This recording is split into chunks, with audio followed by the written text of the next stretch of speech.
اس آیت مبارکہ میں اللہ تبارک و تعالی نے دو چیزوں کا تذکرہ فرما کر کے یہ اعلان کر دیا کہ اگر ان دو چیزوں کا وجود دنیا میں رہے گا، میں پروردگار امت محمدیہ کے لیے عذاب کا فیصلہ کبھی بھی نہیں کروں گا۔ نمبر ایک، نبی علیہ السلام کا وجود۔ نمبر دو، امت مسلمہ کا کثرت سے استغفار کرنا۔ یہ دو وجوہات جب بھی پائے جائیں گے تو اللہ تبارک و تعالی عذاب کا فیصلہ کبھی بھی نازل نہیں فرمائے گے۔ اب نبی کریم صلی اللہ علیہ وسلم کا وجود تو ہمارے اندر نہیں ہے، وہ تو پردہ فرما چکے ہیں، لیکن جب تک امت محمدیہ استغفار کی کثرت کرتے رہے گی، اللہ تبارک و تعالی کے عذاب سے بچتے رہیں گے۔ اللہ تبارک و تعالی نے قرآن مجید فرقان حمید میں استغفار کرنے کا حکم دیا ہے۔ فرمایا وَاسْتَغْفِرُ اللَّهَ، اللہ کے سامنے استغفار کرتے رہنا۔ ایک جگہ ارشاد فرمایا کہ لولا تستغفرون اللہ لعلکم ترحمون، اگر یہ استغفار کرتے رہتے تو اللہ تبارک و تعالی ان کے اوپر رحمتوں کا نزول برساتے رہتے ہیں۔ آج معاشرے کے اندر ایک عام آدمی توبہ اور استغفار ان دونوں کو ایک ہی چیز سمجھتا ہے۔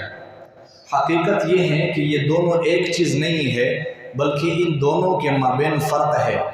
توبہ اور چیز ہے اور استغفار اور چیز ہے۔ توبہ کیا ہے، استغفار کیا ہے، اس کا معنی سمجھ لیجئے۔ اللہ تبارک و تعالی نے قرآن مجید فرقان حمید کی ایک آیت مبارکہ میں ایک مقام پر ان دونوں لفظوں کو جمع فرمایا کہ استغفروا ربکم ثم توبوا الیہ، سب سے پہلے اپنے رب کے سامنے استغفار کرتے رہے اور اس کے بعد توبہ کرو۔ تو یقینی نتیجہ یہ نکلا کہ استغفار اور چیز ہے اور توبہ کرنا اور چیز ہے۔ استغفار کہتے ہیں کہ انسان کی زندگی میں جو گناہ ہوئے آپ کو پتہ ہے یا آپ بھول چکے ہیں، دین کے اجالے میں ہوئے یا رات کے اندھیرے میں ہوئے، اپنے گناہوں پر نادم ہو جانا اور اللہ پاک سے معافی مانگ لینے کا نام استغفار ہے۔ اور توبہ کا مطلب یہ ہے کہ آئندہ کے لیے نہ کرنے کا انسان پکا ارادہ کر لیتا ہے کہ میرے وجود سے آئندہ اس قسم کے گناہ صادر نہیں ہوں گے، اس کا نام توبہ ہے۔ تو ہم اللہ کے حضور جب بھی استغفار کریں، دل کے اندر اپنے گناہوں کے اوپر ندامت ضرور ہو، اپنے گناہوں کے اوپر رونا دھونا ضرور ہو، یا اللہ میں ان گناہوں کا استغفار کر رہا ہو اور آئندہ نہ کرنے کا پکا ارادہ رکھ رہا ہو، تو اللہ تبارک و تعالی پھر انسان کے گناہوں کو معاف کر دیتے ہیں۔ استغفار کے اتنے فائدے ہیں کہ میں یہ سمجھتا ہوں کہ انسان کے زندگی کا کوئی ایک مرض اعلانیہ ہو یا پوشیدہ ہو، ایسا نہیں ہے کہ جس کا علاج اللہ پاک نے استغفار میں نہیں رکھا ہے۔ استغفار ہر مرض کا، ہر بیماری کا، ہر پریشانی، ہر غم سے نجات ہے۔ حسن بصری رحمہ اللہ کے پاس ایک صاحب آئے، انہوں نے کہا حضرت میں غریب آدمی ہوں، کوئی وظیفہ دے دے۔ حضرت نے فرمایا استغفار کرے۔ ایک صاحب آئے، انہوں نے کہا کہ حضرت ہمارے علاقے میں بارش نہیں ہو رہی۔ حضرت نے فرمایا استغفار کرے۔ ایک صاحب نے کہا کہ حضرت اولاد نہیں ہے، کیا کرو؟ فرمایا استغفار کرے۔ ایک صاحب آئے، انہوں نے کہا کہ حضرت میری اپنے خاندان میں کوئی عزت نہیں ہے، کوئی وقار، کوئی درجہ نہیں ہے۔ فرمایا استغفار کرے۔ جب وہ صاحب اٹھ کے چلے گئے تو پاس میں ایک شاگرد بیٹھے ہوئے تھے، انہوں نے کہا حضرت آپ نے ہر کسی کے مرض کا ایک ہی علاج بتلایا، بیماریاں مختلف تھی، علاج آپ نے ایک ہی بتلایا، کیا ہر بیماری کا علاج استغفار ہے؟ تو حضرت نے فرمایا کہ بھائی مسئلہ یہ ہے کہ میں نے اپنی طرف سے تو نہیں بتلایا، بلکہ اللہ کا قرآن کہہ رہا ہے۔ حضرت اللہ کا قرآن کیسے فرماتے ہیں؟ فرمایا کہ اللہ پاک نے فرمایا فَقُلْتُ اسْتَغْفِرُوا رَبَّكُمْ إِنَّهُ كَانَ غَفَّارًا، پروردگار کے سامنے استغفار کرو، پہلا انعام یہ ملے گا کہ اللہ پاک آپ کے گناہوں کو معاف کر دیں گے۔ اور کیا ہوگا؟ فرمایا کہ اللہ پاک ارشاد فرماتے ہیں وَيُرْسِلِ السَّمَاءَ عَلَيْكُمْ مِدْرَارًا، جب آپ کو بارش کی ضرورت ہوگی پروردگار عالم اس موقع پر بارش برسائیں گے۔ یہ بھی قرآن پاک کا فیصلہ ہے۔ وَيُمْدِدْكُمْ بِأَمْوَالٍ وَبَنِينَ، اللہ تبارک و تعالی تمہاری مدد فرمائیں گے۔ مدد کس چیز کے ذریعے فرمائیں گے؟ فرمایا کہ وَيُمْدِدْكُمْ بِأَمْوَالٍ، مال پیسے کے ذریعے تمہاری مدد فرمائیں گے۔ دن رات کو جس کے لیے ہم نے ایک کر دیا، نہ ہم دن کو دیکھتے ہیں نہ رات کو دیکھتے، نہ سردی کو نہ گرمی کو ہے، نہ بارش کو، نہ اچھے موسم نہ برے موسم، دن رات کو ایک کر دیا کہ مال کیسے آئے، پیسہ کیسے آئے۔ اللہ پاک وعدہ فرما رہے ہیں وَيُمْدِدْكُمْ بِأَمْوَالٍ، مال پیسے کے ذریعے میں مدد کروں گا، وَبَنِينَ، اور بیٹوں کے ذریعے مدد کروں گا، بیٹیوں کے ذریعے نہیں۔ فرمایا بیٹوں کے، کتنے پیروں کے ہاں ہم جا کے دروازے کٹاتے ہیں، کتنے درباروں کے اوپر ہم چکر کاٹتے ہیں، بیٹے نہیں ہو رہے، اولاد ہی کوئی نہیں۔ اللہ پاک نے قرآن پاک میں حل بتلایا ہے، فرمایا کثرت سے استغفار کرو، میں پروردگار آپ کی اس مسئلے کو بھی حل کر دوں گا۔ وَيُمْدِدْكُمْ بِأَمْوَالٍ وَبَنِينَ، مال اور بیٹوں کے ذریعے دنیا میں آپ کی مدد کروں گا۔ اچھا اور کیا ہوگا؟ فرمایا کہ وَيَجْعَلْ لَكُمْ جَنَّاتٍ، وَيَجْعَلْ لَكُمْ جَنَّاتٍ، باغات بھی عطا کروں گا۔ اور آپ کو یقینی اس بات کا آپ کو علم ہے کہ باغات ہوا میں نہیں لگتے، باغات آسمان میں نہیں لگتے، باغات کے لیے زمین چاہیے ہوتی ہے۔ اللہ پاک نے فرمایا باغات دوں گا، اتنی بڑی زمین عطا کروں گا کہ آپ کے باغات لگے ہوں گے۔ آسان لفظوں میں اس طرح سمجھے کہ اللہ پاک نے استغفار کی کثرت پر آپ کے ساتھ اچھے پراپرٹی کا بھی وعدہ کر دیا۔ اور یہ بات بھی یقینی ہے کہ باغات بنجر زمین پر نہیں لگتے، باغات بنجر زمین پر نہیں لگتے، صحراؤں میں نہیں لگتے۔ فرمایا کہ وَيَجْعَلْ لَكُمْ جَنَّاتٍ وَيَجْعَلْ لَكُمْ أَنْهَارًا، باغات بھی دوں گا اور اس پراپرٹی میں ان باغات کے اندر نہریں بھی جاری کروں گا۔ یہ اللہ پاک کا وعدہ ہے۔ سب سے پہلے گناہوں کو معاف کر دوں گا، اس کے بعد بیٹے اور پیسے دولت کے ذریعے مدد کروں گا، پراپرٹی بھی دوں گا اور نہریں بھی جاری کروں گا۔ یہ تمام کے تمام اللہ پاک نے جو وعدہ فرمایا استغفار کی کثرت کے ذریعے فرمایا۔ جو بندہ کثرت سے استغفار کرتا ہے اس بندے کے زندگی سے ٹینشن پریشانی نام کی چیز بھی نہیں رہے گی، سب نکل جائیں گے۔ یہ جتنے انعامات میں نے ذکر کر دیے جو اللہ پاک نے قرآن پاک میں ہمیں بتلایا ہے، عام طور پر اگر معاشرے کا جائزہ لیا جائے ہر بندہ ان میں سے کسی ایک مرض میں ضرور مبتلا ہے۔ یا مال پیسے نہیں یہ غریب ہے، یا اولاد نہیں یہ غریب ہے، یا پھر جو ہے نا اپنا گھر نہیں ہے، مکان نہیں ہے، عزت وقار نہیں ہے، ان کی وجہ سے ہر بندہ پریشان ہے، جبکہ اس کا وعدہ اللہ پاک نے استغفار کی کثرت کے ذریعے کر دیا۔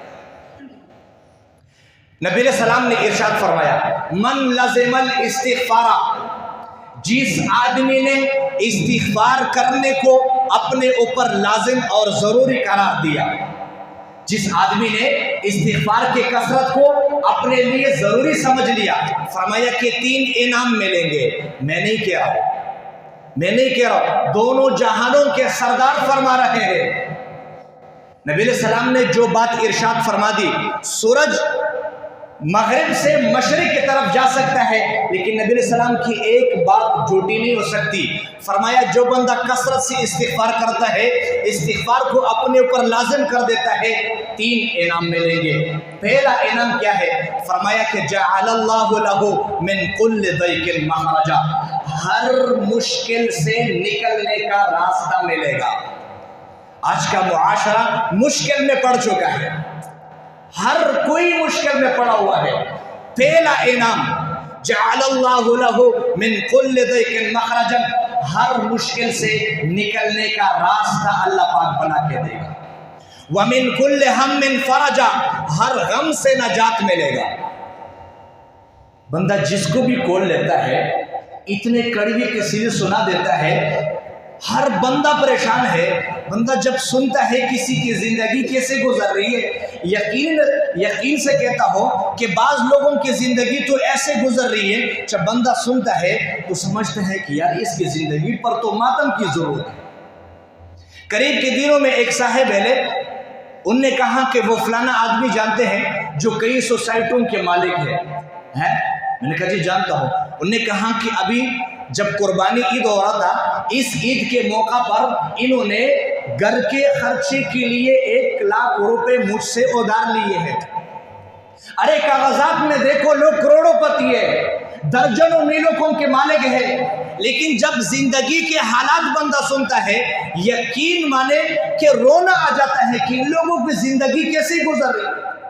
نبی علیہ السلام وعدہ فرما رہے ہیں، انعام دے رہے ہیں، جو بندہ کثرت سے استغفار کرتا ہے، فرمایا کہ من کل ہم من فرجا، ہر غم سے نجات ملے گا. یہ بھی اللہ پاک کا وعدہ ہے. اور فرمایا وَرَزَقَهُ مِنْ حَيْثُ لَا يَحْتَسِبْ، اللہ تبارک و تعالی رزق کا بندوبست وہاں سے کر دیں گے جہاں سے انسان کا وہم اور گمان بھی نہیں ہوتا ہے. آج تو ہم نے رزق کہاں سے ملنا ہے وہاں کے انتخاب کر چکے ہیں. یہ کام کروں گا رزق ملے گا، یہ محنت کروں گا رزق ملے گا. اللہ پاک کا وعدہ ہے استغفار کثرت سے پڑھے، وَرَزَقَهُ مِنْ حَيْثُ لَا يَحْتَسِبْ، پروردگار رزق کا دروازہ وہاں سے کھول دے گا جہاں سے آپ کا وہم اور گمان بھی نہیں ہے. ایک اور انعام یہ ہے کہ جو بندہ کثرت سے استغفار پڑھتا ہے، اللہ پاک اس بندے کو مستجاب الدعوات بنا دیتے ہیں. جو دعا زبان سے نکالتا ہے اللہ پاک اس دعا کو منہ عن قبول فرما دیتے ہیں. امام احمد بن حنبل رحمہ اللہ ایک دفعہ سفر پر نکلے. معمول تو یہ تھا جب بھی پر سفر پر جاتے تھے تو اپنے ساتھ اپنے شاگردوں میں سے کسی کو لے کر کے سفر کرتے تھے، لیکن ایک مرتبہ اکیلے سفر پر نکل گئے. اونٹ پر سفر ہوتا تھا، اس دفعہ پیدل نکل چکے ہیں. سفر کرتے کرتے رات ہو گئی. عشاء کی نماز کے لیے اللہ کے گھر مسجد میں تشریف لے آئے، نماز پڑھی. نماز کے بعد اپنی جگہ پر بیٹھ گئے اس ارادے سے کہ بیٹھا رہوں گا، جب مسجد بند ہوگی تو یہیں پر بستر لگا کر کے آرام کر لوں گا، بقایا جو سفر رہتا ہے کل جا کے کر لوں گا. نماز کے بعد تھوڑی دیر کے لیے بیٹھے رہے. اتنے میں مسجد کے خادم آئے. انہوں نے کہا حضرت آپ کہاں جانا چاہتے ہیں؟ انہوں نے کہا سفر تو میرا لمبا ہے، جانا میں نے اکیلے نے ہے، رات کا اندھیرا ہے، اگر آپ اجازت دیں تو میں یہاں رہ لیتا ہوں. انہوں نے کہا کہ بھائی یہاں مسجد میں رہنے کی اجازت نہیں ہے، آپ تشریف لے جائیں. سوچ میں پڑ گئے، پریشان ہو گئے، مجھے کیا کرنا چاہیے. تھوڑی دیر گزری تھی، خادم صاحب دوبارہ تشریف لائے. انہوں نے کہا بڑے میاں صاحب آپ کو بات سمجھ میں نہیں آتی، یا آپ کی گٹڑی اٹھا کر کے باہر پھینک کر کے آؤ.